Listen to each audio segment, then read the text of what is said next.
안녕하십니까? 배팅 부동산 도심 주차장 땅 주인은 절대 바보가 아니다.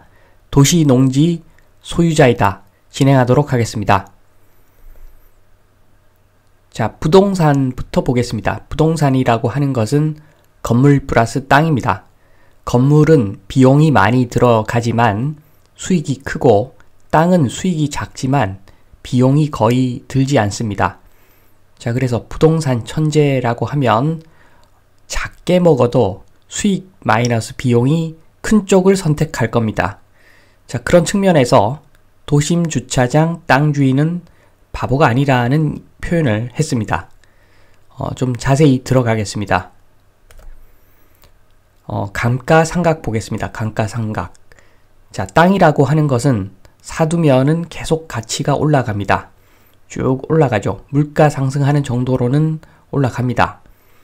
비행기죠, 비행기. 자, 그런데 건물은 가스 채운 그 에드벌룬입니다.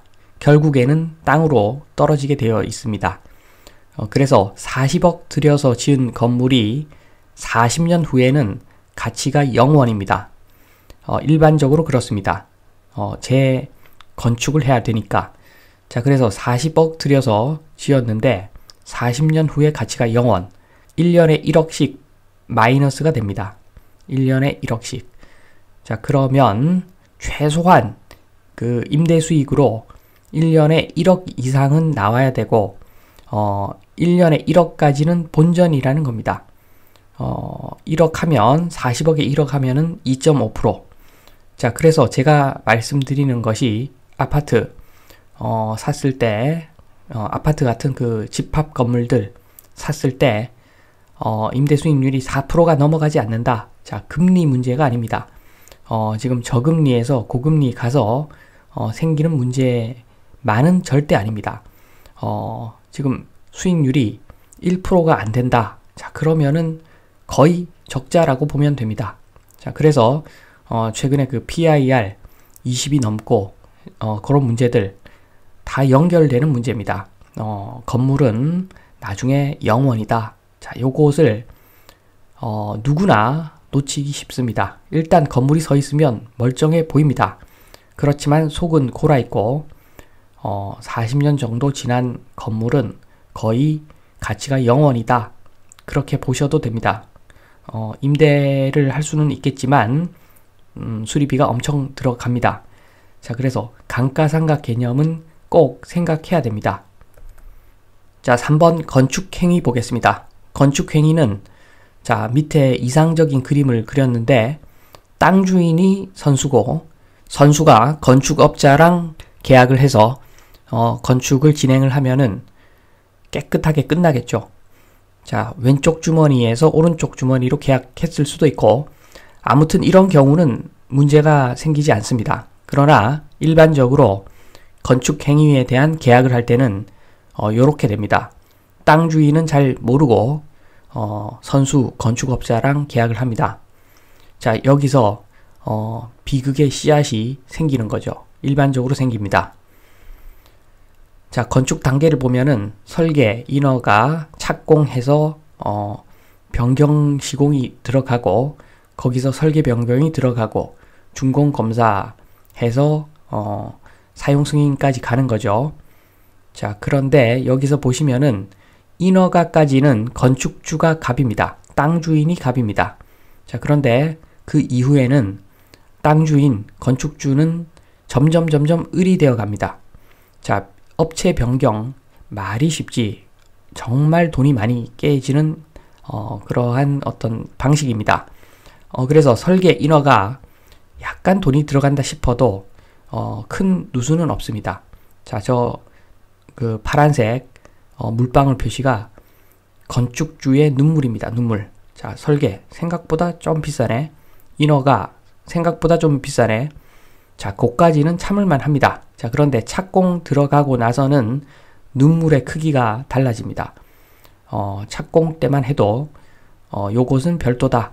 기초는 별도다. 그래서 돈이 좀 더 들어갈 것이고 그러고 나서도 이제 올라갈 때마다 특히나 구조까지는 괜찮은데 마무리로 갈수록 A에서 B로 시공하자 이야기가 나옵니다.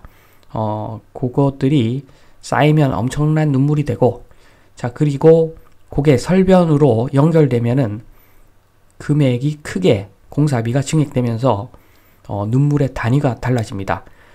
그러고 나서 그게 끝이 아닙니다. 준공검사 받다가 지적사항 나와서 수정을 하다 보면은 눈물 몇 방울 더 떨어뜨려야 됩니다. 자, 그래서 착공부터는 땅 주인, 건축주가 을이 되면서 엄청나게 사람이 늙어버리죠. 자, 그래서 잘 모르는 건축에 대해서 잘 모르는 땅 주인이 건축 행위를 계약해서 할 때, 자, 돈이 많으면 돈 낭비하고 준공은 됩니다. 그런데 돈이 없어서 부채를 끌어서 건축을 시작했다. 그러면 까딱하면은 유치권, 그리고 경매로 넘어가서 땅을 뺏기는 그런 일까지 생깁니다. 자, 이것이 건축 행위입니다. 잘 모르면 건축 행위 진행하면은 누수는 무조건 생기고, 자, 생각보다 돈이 많이 들어가고, 자, 운이 나쁘면 경매로 넘어가서 땅까지 뺏길 수 있습니다. 자, 4번 도심 땅 개발 사례 보겠습니다. 자, 계약 당시에 사업성 분석해 보니까 투입비 20억이면 건물 짓겠다. 그리고 30년 임대 수익이 한 30억 나오더라. 자, 그러면은 10억은 남으니까, 자, 건물 짓자 이렇게 결정을 합니다.